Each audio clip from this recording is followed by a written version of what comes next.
आइए हम फिर से एक बार मीका 5 अध्याय और उसका दूसरा वचन पढ़ेंगे।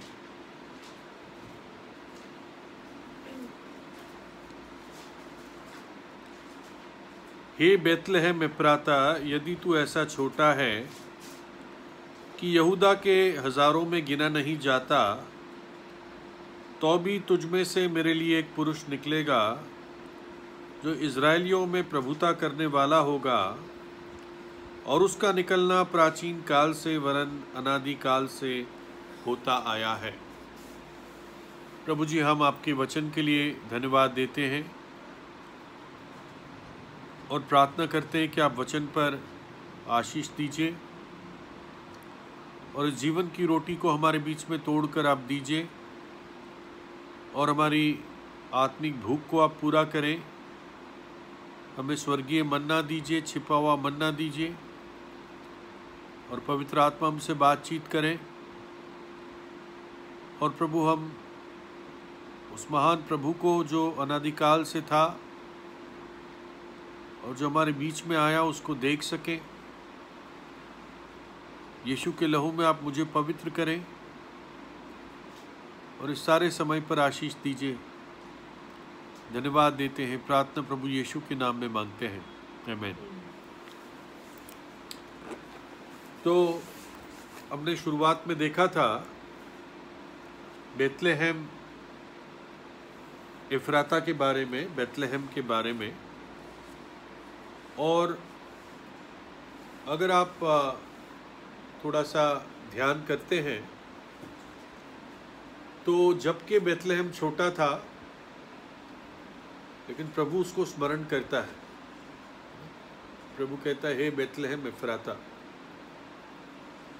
और इस बेतलहम को 3 यात्राएं की गई बाइबल में, और तीनों यात्राएं बहुत सिग्निफिकेंट है, यानी ध्यान देने लायक है। जो सबसे पहली यात्रा जो हम देखने वाले हैं, जो बेतलहम को की गई, वो किसकी है? रूत की। मैं पढ़ता हूं रूत, उसका 1 अध्याय और 19 आयत। सो वे दोनों चल निकली और बेतलहम को पहुंची, और उनके बेतलहम में पहुंचने पर कुल नगर में उनके कारण धूम मची, और स्त्रियां कहने लगी, क्या यह नौमी है? तो यहां पर नौमी और रूत बेतलहम पहुंचते हैं, और जब बेतलहम पहुंचते हैं तो बड़ी धूम मचती है। अरे, नौमी वापस आ गई। और लोग कहने लगे, क्या यही नौमी है? क्योंकि 10 साल से ज़्यादा बीत गए थे। तो इसका बैकग्राउंड क्या था, इसकी भूमिका क्या थी? बेतलहम यहूदा में एक परिवार रहता था जिसका मुखिया एलीमेलेक था, पत्नी नौमी थी, और 2 बेटे थे, महलोन और किलियन। और बेतलहम यहूदा में अकाल पड़ा। बेतलहम जो शब्द है, इसका अर्थ है रोटी का घर, हाउस ऑफ ब्रेड। अजीब बात है कि रोटी के घर में ही रोटी की कमी पड़ गई, कि बेतलहम में अकाल पड़ा। और जब अकाल पड़ा तो इस परिवार ने नहीं सोचा कि अकाल की परिस्थितियों को और अकाल को देखकर हम पहले प्रभु के पास आए और प्रभु से पूछे, प्रभु ऐसा क्या हो गया कि रोटी के घर में ही अकाल पड़ गया? लेकिन इनका मन और ध्यान प्रभु की तरफ नहीं था। इनका मन और ध्यान बस अपने लिए जीना था। इन्होंने सोचा अब खाने को नहीं मिलेगा, जीवन चलाने का कोई अब जरिया नहीं है, तो यहाँ रह के क्या फायदा। वो भूल गए कि ये जगह प्रतिज्ञा की हुई भूमि है। इब्राहिम को प्रभु ने प्रतिज्ञा में कनान की भूमि दी थी, जिसमें बैतलहम था। और इन्होंने आपस में डिसीजन लिया कि चलो छोड़कर कहीं और चलते हैं, दूसरे देश में चलते हैं, वहीं पर कुछ काम करेंगे, कमाएंगे, इकट्ठा करेंगे और वापस आएंगे। क्या पता तब तक सब ठीक हो जाए। तो ये इन्होंने प्लान किया और उसी के अनुसार वो आगे बढ़े, बैतलहम को छोड़ दिया। एलीमेलेक जो नाम है, इस नाम का अर्थ है माई गॉड इज किंग, मेरा परमेश्वर राजा है। लेकिन एलीमेलेक के जीवन को देखते हुए, डिसीजंस को देखते हुए लगता नहीं है कि उसका परमेश्वर उसका राजा है। ये लगता है कि वो खुद या उसकी पत्नी नौमी उसका राजा है ना। पता नहीं किसका डिसीजन था कि बैतलहम छोड़ो, यहाँ कुछ नहीं है, निकलो यहाँ से जल्दी। और पूरा परिवार निकल गया। आज तो इतना आसान नहीं है, आज तो वीज़ा चाहिए, पासपोर्ट चाहिए। उन दिनों ऐसा नहीं था। तो निकल दिए वो लोग। और जाके कहाँ पर उन्होंने डेरा किया, कहाँ पर टिके? मोआब में। और मोआब जुड़ा हुआ देश था, आमोन और मोआब। ये श्रापित देश थे, श्रापित वंश थे। और प्रभु ने व्यवस्था विवरण 23:6 में साफ लिखा था, इन दोनों देशों के लिए, आमोन और मोआब के लिए, तो जीवन भर उनका कुशल और भलाई कभी ना चाहना। तू जीवन भर उनका कुशल और भलाई कभी ना चाहना, ना मोआब का ना आमोन का। लेकिन वो वहां पर चले गए। और देखो, जैसे इब्रानियों 12 में लिखा है कि हमारा पिता जो स्वर्ग में है, जो हमसे प्रेम करता है, वो हमारी ताड़ना भी करता है। और उसकी ताड़ना उसके प्रेम का सबूत है।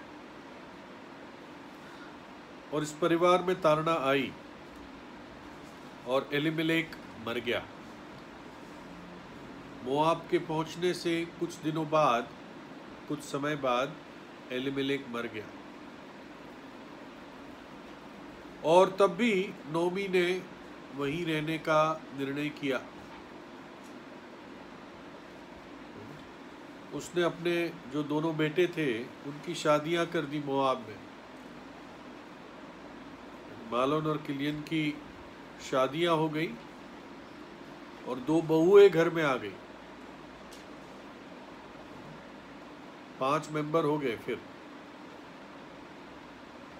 और थोड़ा समय बीता कि प्रभु का और भारी हाथ उन पर आया और महलोन और किलियन, ये दोनों भी मर गए। दुख की बात है, एक भी पुरुष परिवार में नहीं रहा, बस तीनों लेडीज रही। लेकिन नोमी के साथ एक अच्छी बात थी कि सिस्टर्स मीटिंग करती रहती थी। और इन दोनों को जो बहुएं थी, एक का नाम रूथ था, दूसरी का नाम ओरपा था, इन दोनों को अपने इज़राइल देश के बारे में बताती रहती थी। जो भी एक यहूदी होता है, अच्छा यहूदी, वो हमेशा इज़राइल के बारे में बहुत गर्व रखता है। जो मैं पहला मेरा बिजनेस कांटेक्ट था डॉक्टर साइलस, जब वो मुझे मिले इंडिया में, और तब वो इज़राइल की बहुत बड़ाई करते थे। इज़राइल में ऐसे होता है, इज़राइल में ऐसे होता है, और उन्होंने ही मेरी मदद की, मेरे लिए बिजनेस मीटिंग अरेंज की कि मैं पहली बार इज़राइल जा सका। तो नोमी इनको बताती रहती थी, जबकि छोड़ के आ गई थी, लेकिन इज़राइल के परमेश्वर के बारे में बताती थी कि वो कितना महान है, कैसे उसने हमें मिस्र की 400 वर्ष की गुलामी से निकालकर इस भूमि पर लाया, कैसे उसने लाल समुंदर को बांट दिया, कैसे उसने स्वर्ग से हमें मन्ना दिया, कैसे हमारे शत्रुओं को वहाँ से हटाया और हमें भूमि पर एस्टैब्लिश किया, सेटल किया। तो जब वो ये बातें बताती थी, तो ये दोनों जो बहुएं थी, रूत और ओरपा, ये बहुत प्रभावित थी इन बातों से, और उनके दिल में पवित्र आत्मा बात करता था। करीब शायद 10 साल बीत जाते हैं, और मुझे बहुत पक्का नहीं, शायद 10 साल है, कई साल बीत जाते हैं, और नोमी को खबर मिलती है कि वापस बेथलेहम यहूदा में रोटी, यानी वापस अब भरपूरी आने लगी है, और तब वो डिसाइड करती मैं वापस जाऊंगी, मोआब से लौटकर अब वापस बेथलेहम में चली जाऊंगी। लेकिन उसको शर्म आ रही थी कि ये दो मोआबिन बहुओं को लेकर कैसे जाऊं, ये तो मेरे लिए धब्बा है, मेरी तो थूथू हो जाएगी वहां जाके कि तू किसको ले आई, मोआबिनों को ले आई, अपने बेटों को इनके साथ शादी करा दी, मार दिया उनको। तो वो ये सब बातें नहीं सुनना चाहती थी, और उसको एहसास था कि ये गलती थी मेरी। तो उसने अपनी दोनों बहू को कहा कि ऐसा है, तुम लोग वापस मोआब में ही जाओ, अपने मैके चले जाओ और दूसरी शादी करके अपना और फैमिली चलाओ, मैं जा रही हूँ। उन्होंने कहा नहीं नहीं, हम भी तेरे साथ आएंगे। तो उसने और समझाया कि क्या ज़रूरत है, मैं तो बुढ़ी हो गई हूँ, बेटर है तुम जाके अपनी नई फैमिलीज बनाओ। और जब नोमी ने थोड़ा सा दबाव दिया तो ओरपा फिसल गई, वो वापस अपने मोआबी रिश्तेदारों में और मोआबी देवताओं में चली गई। लेकिन रूत वो मानने वाली लड़की नहीं थी, उसने बहुत पक्का डिसीजन लिया था, उसके दिल में एक पक्का विश्वास था जो जाने वाला नहीं था। रूत कहती है नोमी से 1 अध्याय 16 से 18 में, और रूत ने कहा मुझे जाने को दबाव मत दे और तेरे पीछे आने से मत रोक, क्योंकि जहाँ तू जाएगी मैं वहीं जाऊंगी, जहाँ तू टिकेगी मैं वहीं टिकूंगी, तेरे लोग मेरे लोग हो जाएंगे और तेरा परमेश्वर मेरा परमेश्वर हो जाएगा। जहाँ तू मरेगी वहाँ मैं भी मरूंगी और वहीं पर मैं दफनाई जाऊंगी। और प्रभु मुझसे ऐसा करे और बढ़कर, अगर मृत्यु तुझे और मुझे अलग करे।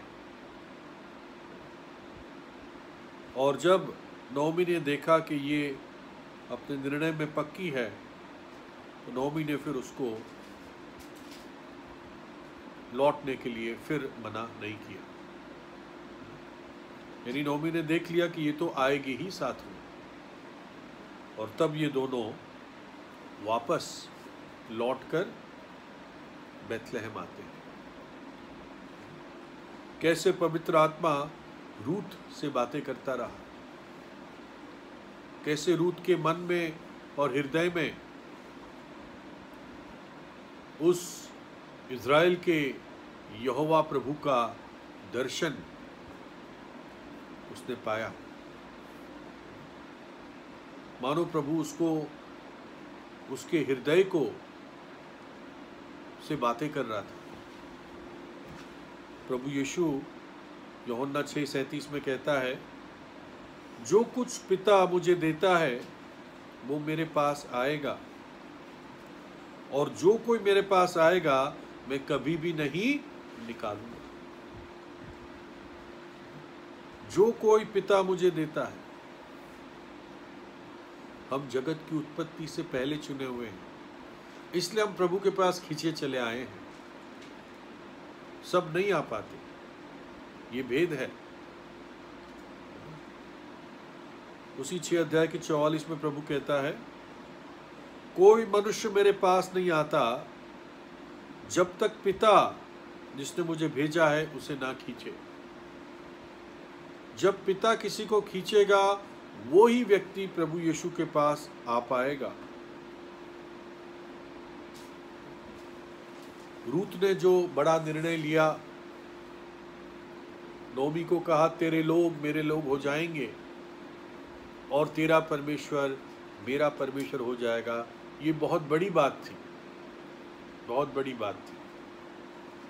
कई लोग आज प्रभु यीशु में आते हैं लेकिन उनके पुराने लोग उनके लोग ही बने रहते हैं। मैं ये नहीं कह रहा हूं कि हम संबंध तोड़ दें और काट दें, लेकिन रूत कहती है तेरे लोग अब मेरे लोग बन जाएंगे, मेरी प्रायोरिटी, मेरी प्राथमिकता बदल जाएगी और तेरा परमेश्वर अब मेरा परमेश्वर होगा। यानी वो अपना सब कुछ छोड़ने के लिए तैयार थी और छोड़ भी दिया। और रूत को अगर आप देखें, जैसे इब्राहिम ने अपना देश छोड़कर उस देश में गया जो प्रभु ने उसको दिखाया, रूत ने भी वही किया। बस ये था कि रूत को प्रभु नौमी की बातों के द्वारा बातें करता था। वो नौमी की बातें सुनती थी, उसके दिल में विश्वास जागा, क्योंकि विश्वास सुनने से और परमेश्वर का वचन सुनने से उत्पन्न होता है। वो नहीं जानती थी कि ये यात्रा जो मैं बैतलहम को कर रही हूं, ये मेरे जीवन में इतना बड़ा काम कर देगी यात्रा। ना केवल वो इज़राइल की अब नागरिक बन गई, परंतु यीशु मसीह की वंशावली की नागरिक बन गई। हम देखते हैं कैसे वो एक गरीब बहू बन के, नौमी को कुछ मोआब में मिला नहीं, वो तो खाली से खाली होती गई। वो कहती मैं छूछी हाथ लौटी हूं। और तब जब जैसे गरीब, विधवा या यात्री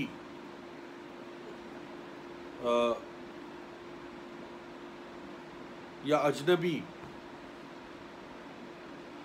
वो बीनने के समय, जब कटनी का समय होता था, खेतों में जाके गिरे हुए अनाज को बीन सकते थे। तो रूत इस प्रकार से जाती है और उसे नहीं पता कैसे प्रभु का आत्मा उसको बोआज के खेत में ले जाता है ना। और बोआज रूत के बारे में जानकर, जबकि मोआबी लोगों को 10 पीढ़ियों तक प्रभु के मंडली में आना मना था, लेकिन बोआज उसको अनुग्रह दिखाता है।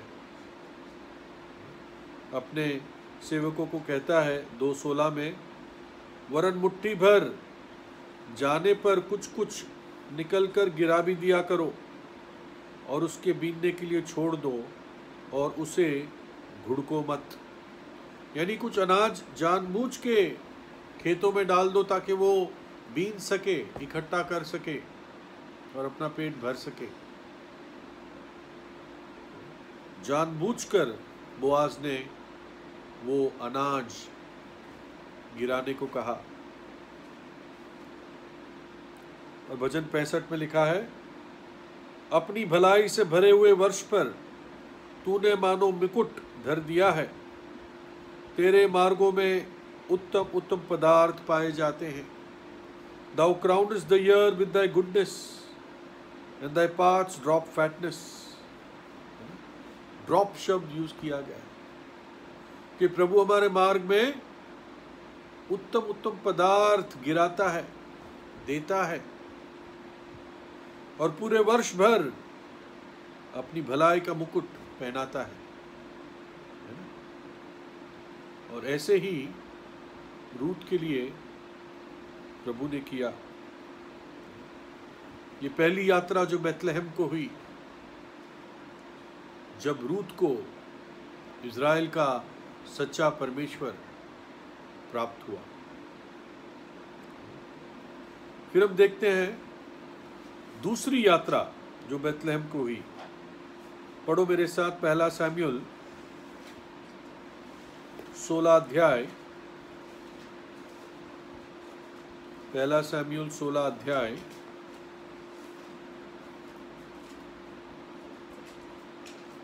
और उसकी 4 आयत। तब शमूएल ने यहोवा के कहने के अनुसार किया और बैतलहम को गया। उस नगर के पुरनिये थरथराते हुए उससे मिलने को गए और कहने लगे, क्या तू मित्र भाव से आया है कि नहीं? यहां पर कौन बैतलहम जाता है? शमूएल भविष्यद्वक्ता। और क्या कारण था, क्या भूमिका थी? 15 अध्याय में प्रभु सौल राजा को, जो इज़राइल का पहला राजा था, उसको एक काम देता है, एक टास्क देता है। जो अमेलेकी थे, अमेलेक वंशी, वो दुष्ट पीढ़ी थी, और प्रभु सौल को ये आज्ञा देता है कि सारे अमेलेकियों को, उनकी संपत्ति को, उनके प्राणियों को, सबको समाप्त कर दे। लेकिन सौल कुछ अच्छे प्राणियों को जिंदा रखता है और उनके राजा अगाग को जिंदा रखता है। और जब शमूएल उसके पास जाता है तो सौल कहता है, मैंने यहोवा की आज्ञा को पूरा किया है। और तब शमूएल पूछता है, ये मुझे भेड़ों की मिनमिनाने की और गायों की आवाजें क्यों आ रही है, गाय बैलों की?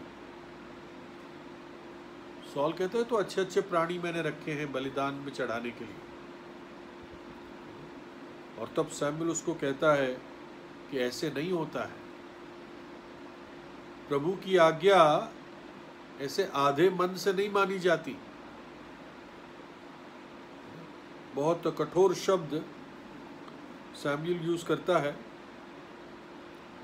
और क्योंकि सौल ने बहुत रोशनी पाई थी, इसका अभिषेक हुआ था, इसको पवित्र आत्मा की सामर्थ दी गई थी, इसको 10 अध्याय में प्रभु की प्रतिज्ञाएं दी गई थी, है ना?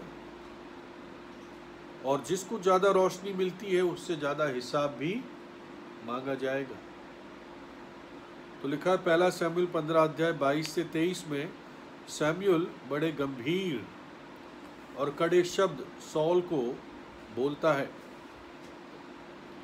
शमूएल ने कहा, क्या यहोवा होम बलियों और मेल बलियों से उतना प्रसन्न होता है जितना कि अपनी बात के माने जाने से प्रसन्न होता है? सुन, मानना तो बलि चढ़ाने और कान लगाना मेढ़ों की चर्बी से उत्तम है। देख, बलवा करना और भावी कहने वालों से पूछना एक ही समान पाप है, और हट करना मूर्तों और गृह देवताओं की पूजा के तुल्य है। तूने जो यहोवा की बात को तुच्छ जाना, इसलिए उसने तुझे राजा होने के लिए तुच्छ जाना है। सैमुएल ने कहा कि ये बलिदान चढ़ाने से बेहतर है कि तू प्रभु की बात माने, प्रभु की बात सुने और उसकी बात को माने। कहता है बलवा करना, प्रभु के सामने बलवा करना, ये काला जादू करने के बराबर है, भूत प्रस्ती करने के बराबर है। और हट करना, ढीठ बनना, ये मूर्ति पूजा के बराबर है। तो सैमुएल सॉल को कह रहा था तूने ऐसा काम किया है, इसलिए तू राजा होने से अब हटा दिया गया। जबकि सैमुएल ने ये कड़ा जजमेंट पास किया सॉल पर, लेकिन सैमुएल बहुत दुखी था। वो कई दिन रोता रहा सॉल के लिए। ये एक भविष्यवक्ता का हृदय होता है। कई दिन सॉल के लिए रोता रहा, लेकिन फिर प्रभु सैमुएल से कहता है कब तक रोता रहेगा तू? उठ और बेतलहम को जा, यिशै के घराने में जा, और मैंने वहां पर अपने लिए यानी मेरे लोगों के लिए एक राजा चुन लिया है। और तब सैमुएल जाता है। प्रभु उसको कहता है अपने सींग को तेल से भर ले। जो प्राणियों का सींग होता था उसमें तेल भर देते थे, जैतून का, है ना, एक मतलब एक बोतल की तरह यूज होता था वो। और फिर जो राजा होता था उस सींग को उसके ऊपर उंडेल देते थे, मतलब उस तेल को सींग के द्वारा। तो प्रभु कहता है अपने सींग को तेल से भर के चला जा। और सैमुएल जब बेतलहम पहुंचता है तो वहां के प्राचीन कांपते हैं सैमुएल के आने से, और पूछते हैं क्या तू शांति से आता है? सैमुएल कहता है हाँ। सैमुएल को ये डर था अगर मैं राजा चुनने के उद्देश्य से जाऊंगा और बताऊंगा तो सॉल मुझे मार देगा। सैमुएल ने समझ लिया था सॉल का स्वभाव कैसा है। तो इसलिए प्रभु ने कहा ठीक है, तू एक पर्व के रूप में चला जा यिशै के घर, कि एक बलिदान यहोवा को चढ़ाना है, और उस सेवा में तू राजा को दाऊद, मतलब जो राजा मैंने चुना है, उसको अभिषेक कर लेना। तो जब सैमुएल पहुंचता है तो लिखा है प्राचीन कांप रहे थे। क्यों कांप रहे थे? जब सैमुएल उनकी पिटाई करता, सैमुएल तो बूढ़ा हो गया था, लेकिन सैमुएल का जीवन ऐसा था, उसकी पवित्रता ऐसे थी, वो प्रभु के करीब चलता था, इसलिए प्राचीन डरते थे उससे। जब याकूब ने अपने को और अपने घराने को पवित्र किया, उन्होंने अपनी सारी मूर्तियां और कान की बालियां उतारी, तो लिखा है कि आसपास के शहरों में भय छा गया। प्रभु ने उन सब के दिलों में भय डाल दिया, और उन लोगों ने याकूब और उसके बेटों का पीछा नहीं किया। तो सैमुएल की पवित्रता थी, उसका प्रभु के साथ करीब जीवन था, जिसके कारण बेतलहम के प्राचीन घबरा रहे थे। अब जब सैमुएल यिशै से मिलता है तो कहता है तेरे बेटों को मेरे सामने ला। तो पहला बेटा आता है और बड़ा ऊंचा था, डील डॉल अच्छी थी, अच्छी पर्सनालिटी थी। शमूएल ने सोचा यही होगा, यही राजा की तरह लग रहा है, क्योंकि सॉल भी लंबा चौड़ा था, उसके जितना कोई ऊंचा नहीं था। ये जो पहला बेटा था, शायद एलियाब था या मुझे ध्यान नहीं क्या नाम था, शमूएल मन में सोचता यही होगा, लेकिन प्रभु उससे बात करता है। परंतु यहोवा ने शमूएल से कहा, पहला शमूएल 16:7, ना तो उसके रूप पर दृष्टि कर और ना उसके डील की ऊंचाई पर, क्योंकि मैंने उसे अयोग्य जाना है। क्योंकि यहोवा का देखना मनुष्य का सा नहीं है। मनुष्य तो बाहर का रूप देखता है, परंतु यहोवा की दृष्टि मन पर रहती है। कि शमूएल तू बाहर से देखता है, लेकिन मैं मन को देखता हूं। मनुष्य बाहर से देखता है, लेकिन प्रभु हमारे दिल को देखता है। आपको जो प्रभु रिवॉर्ड देगा वो आपके दिल की बात को देखकर देगा। और ये एक बहुत बड़ा लेसन, बहुत बड़ा सबक शमूएल सीखता है कि यहोवा मन को देखता है। फिर और बेटे आते हैं। शमूएल सोचता है शायद यही हो सकता है, प्रभु कहता है ये नहीं है। फाइनली 7 बेटे आ जाते हैं सामने, और 7 के लिए प्रभु उसको मना करता है, इनमें से मैंने किसी को नहीं चुना। तब शमूएल यीशु से पूछता है, क्या यही तेरे बेटे हैं? है ना, क्या और कोई नहीं है? तब यीशु बोलता है 16:11 से, तब शमूएल ने यीशु से कहा, क्या सब लड़के आ गए? वो बोला, नहीं, लोहरा तो रह गया और वह भेड़ बकरियों को चरा रहा है। शमूएल ने यीशु से कहा, उसे बुलवा भेज, क्योंकि जब तक वो ना आएगा तब तक हम खाने को ना बैठेंगे। तब वह उसे बुलाकर भीतर ले आया। उसके तो लाली झलकती थी और उसकी आंखें सुंदर और उसका रूप सुडौल था। तब यहोवा ने कहा, उठकर इसका अभिषेक कर, यही है। तब शमूएल ने अपना तेल का सींग लेकर उसके भाइयों के मध्य में उसका अभिषेक किया, और उस दिन से लेकर भविष्य को यहोवा का आत्मा दाऊद पर बल से उतरा रहा। तब शमूएल उठकर रामा को चला गया। क्या हुआ कि जब दाऊद बुलाया गया तब प्रभु ने कहा, यही है, इसका अभिषेक कर। दाऊद को देखो, यीशु ने इतना भी नहीं समझा कि उसको बुला ले। जब शमूएल ने कहा उसको कि भाई तेरे बेटों को ला, तो उसने जरूरत भी नहीं समझा। दाऊद की गिनती बेटों में भी नहीं करी यीशु ने। लेकिन प्रभु ने क्या किया? प्रभु ने उसकी गिनती टॉप पे करी। आपको शायद लोग तुच्छ जान सकते हैं, लेकिन प्रभु की दृष्टि में आप अनमोल है। तू मेरी दृष्टि में अनमोल है, इसलिए तू आदर के योग्य है। Thou hast been honorable in my sight.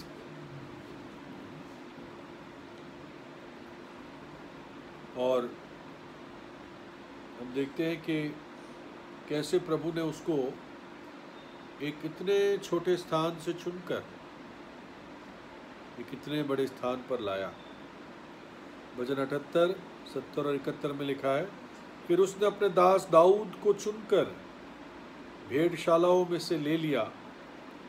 वह उसको बच्चे वाली भेड़ों के पीछे पीछे फिरने से ले आया कि वह उसकी प्रजा याकूब की, अर्थात उसके निज भाग इज़राइल की चरवाही करे।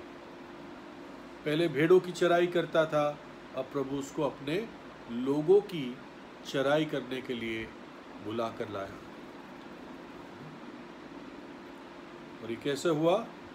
ये सैमुअल जब बेथलेहम गया, और सैमुअल को कौन मिला? वो व्यक्ति मिला जो प्रभु के हृदय का व्यक्ति था। एक ही व्यक्ति के लिए नाम बाइबल में दिया गया है, a man after God's own heart. और उस दिन से दाऊद के ऊपर यहोवा का आत्मा बल के साथ आया। दाऊद का अभिषेक हुआ। और अगर आपको थोड़ा सा और बताया जाए, दाऊद कौन था? दाऊद किसका बेटा था? यिशै का। यिशै किसका बेटा था? ओबेद का। और ओबेद किसका बेटा था? रूत का, बोअज और रूत का। तो पहली ट्रिप जो बेथलेहम को हुई, कौन मिला? रूत को इज़राइल का परमेश्वर मिला। रूत बेथलेहम में लाई गई। सेकंड ट्रिप में सैमुअल को कौन मिला? दाऊद मिला। जो कौन था? वो भी प्रभु यीशु मसीह के वंशावली में एक मुख्य व्यक्ति था। दाऊद को ही प्रतिज्ञा दी गई थी कि तेरे घराने में, तेरे वंश में वो मसीहा पैदा होगा।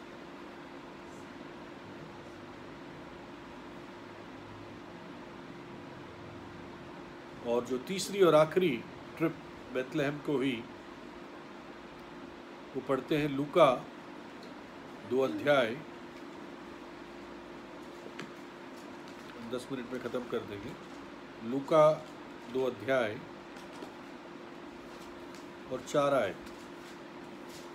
सो यूसुफ भी इसलिए कि वे दाऊद के घराने और वंश का था, गलील के नासरत नगर से यहूदिया में दाऊद के नगर बेथलेहम को गया।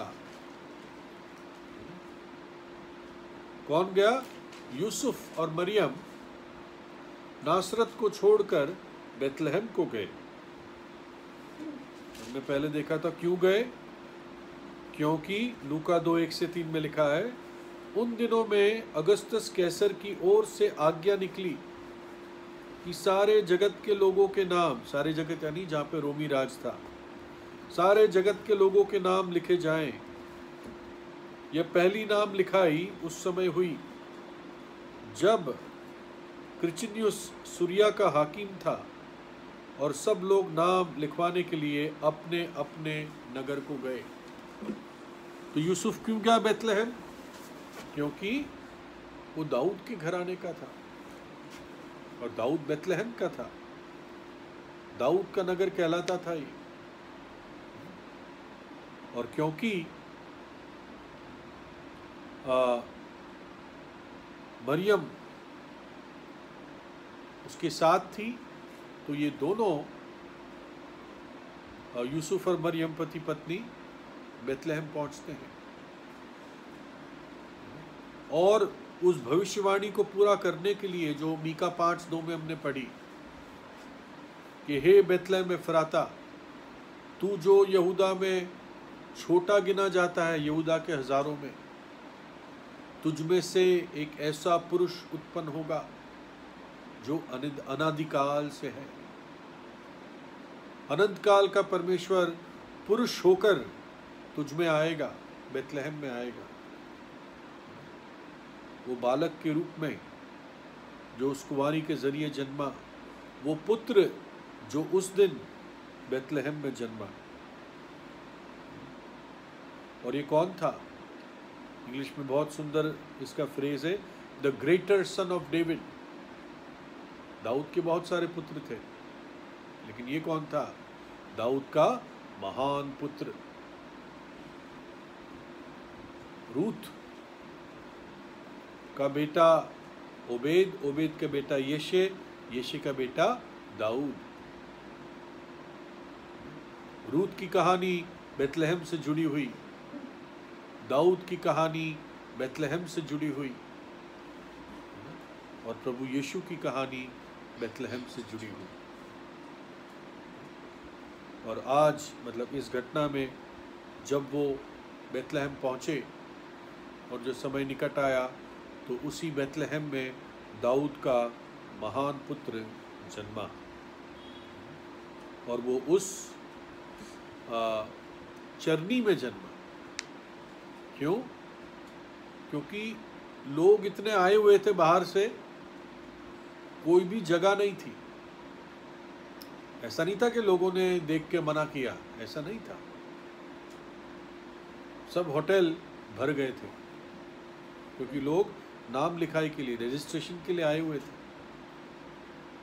तो जब कोई स्थान नहीं मिला तो चरनी में वो लोग रुक गए। किसी ने कहा, अरे हमारे पास चरनी में कुछ जगह है, यहीं रुक जाओ। और वहीं पर प्रभु यीशु जन्मा और चरनी में पाया गया। लेकिन हम देखते हैं इस बेथलेहम पर प्रभु का तेज चमकता है। पढ़े जल्दी से लूका 2 अध्याय 8 और 9। और उस देश में कितने गरड़िए थे जो रात को मैदान में रहकर अपने झुंड का पहरा देते थे, और प्रभु का एक दूत उनके पास आ खड़ा हुआ, और प्रभु का तेज उनके चारों ओर चमका, और वे बहुत डर गए। प्रभु का तेज उन गडरियों पर जो मैदान में लेटे हुए थे या बैठे हुए थे, वो चमका, और वो घबरा गए।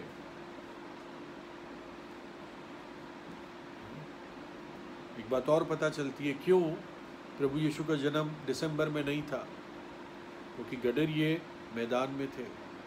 इस समय भेड़ें मैदान में नहीं होती, इसलिए गर्मियों का समय था ये। तो खैर हम देखते हैं कि बेथलेहम पर यहोवा का तेज चमका। और फिर आगे पढ़ते हैं 10 आयत। तब स्वर्गदूत ने उनसे कहा, मत डरो, क्योंकि देखो मैं तुम्हें बड़े आनंद का सुसमाचार सुनाता हूँ, जो सब लोगों के लिए है, कि आज दाऊद के नगर में तुम्हारे लिए एक उद्धारकर्ता जन्मा है, और यही मसीह प्रभु है। और इसका तुम्हारे लिए ये पता है कि तुम एक बालक को कपड़े में लिपटा हुआ और चरनी में पड़ा पाओगे। तब एकाएक उस स्वर्गदूत के साथ स्वर्गदूतों का दल परमेश्वर की स्तुति करते हुए और ये कहते हुए दिखाई दिए कि आकाश में परमेश्वर की महिमा और पृथ्वी पर उन मनुष्यों में जिनसे वह प्रसन्न है शांति हो। देखते हैं कि पूरा एक तौर से पहला, जैसे वो क्या बोलते हैं जो घर घर जाके गीत गाते हैं, कैरल सिंगिंग, लेकिन ये स्वर्गदूतों का था। तो कुछ लोग कहते हैं भाई गा नहीं रहे थे, वेल स्तुति कर रहे थे, और क्या पता उनको स्तुति करना ही गीत के समान हो। लेकिन भजन संहिता हम पढ़ते हैं, लेकिन वो सारे गीत थे। खैर, तो हम देखते हैं कि बेथलेहम में यहोवा का तेज चमकता है। स्वर्गदूत सुसमाचार सबसे पहले यहाँ पर घोषणा करता है। स्वर्गदूतों का दल यहाँ पर इकट्ठा होकर परमेश्वर की स्तुति करता है ना। और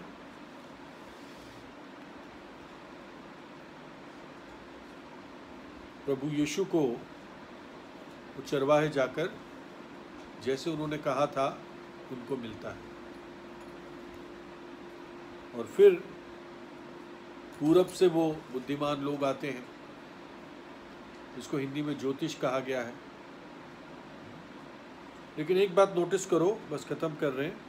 मत्ती 2 अध्याय 3 से 5 में जब हेरोद राजा ने सुना तो वो घबराया और सारा यरूशलेम उसके साथ। सारा यरूशलेम क्यों घबरा गया 3 आदमी आने से? लोग कहते हैं ना 3 आदमी आए, लेकिन बाइबल नहीं कहती 3 आदमी आए।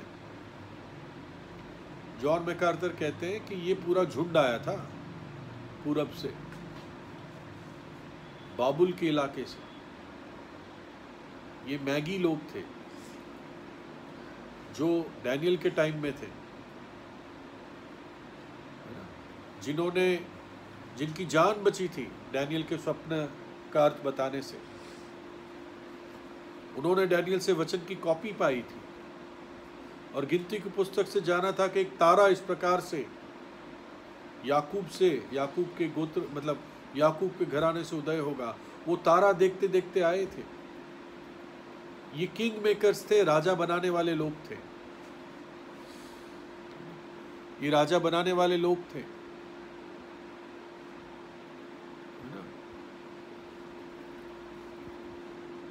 और जब ये पहुंचते हैं तो यरूशलेम घबरा जाता है कि ये कौन लोग आ गए। लेकिन यही पूछने आए, कहाँ है वो यहूदियों का पैदा हुआ राजा, या मैं कहता हूँ पैदाइशी राजा। और उन्होंने जाकर फिर वो घर में गए, तब वो चरनी में नहीं था, समय बीत चुका था, काफ़ी कुछ समय बीत चुका था। और लिखा है वहाँ जाकर उन्होंने उसको दंडवत किया, दे वर्शिप्ड हिम। और ये वो तीसरी यात्रा थी बेथलेहम को, यूसुफ और मरियम की और इन बुद्धिमान लोगों की। पहली 2 यात्रा इसलिए थी कि ये तीसरी यात्रा की भविष्यवाणी पूरी। तो प्रभु अपने वचन पर आशीष दे।